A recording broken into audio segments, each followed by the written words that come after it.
In problems like these, we have a linear equation, so it's got just one variable, but there are occurrences of the variable on both sides of the equal sign, and maybe multiple occurrences. If you have a problem like this, there are some simple steps to follow to get this into a more reasonable format and finally to solve for the variable. The first step would be to see if there are any like terms to combine.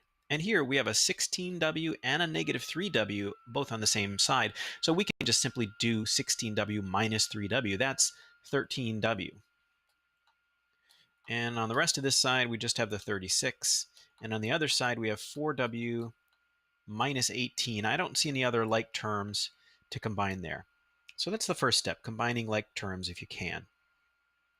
The next step is to get the variable just on one side of the equation. And you do that either by adding or subtracting.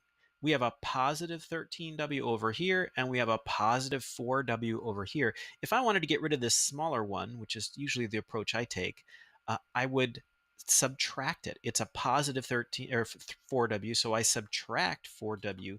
That's going to add up to 0. So I have to do that over here, of course, too. So when we do that subtraction, 13w minus 4w is 9w. Still have my plus 36. And now the 4w minus 4w is nothing, so I just have this negative 18. Don't lose that sign. That's important there, that we keep that negative sign. Now I want to get the variable term alone, so I need to get rid of this plus 36. So I'm going to subtract 36 from both sides.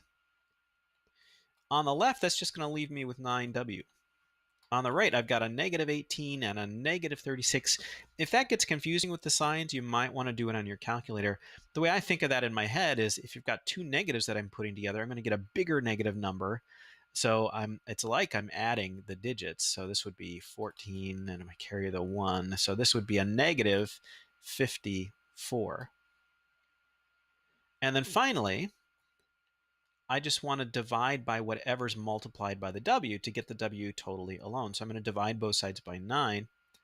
So over on the left, the 9s will cancel, which is what I want, w alone. So I just get w. And then on the right, I've got negative 54 divided by 9. That is a negative 6. So w equals negative 6. So that's what to do when you see an equation like this with multiple occurrences of the variable on both sides of the equal sign.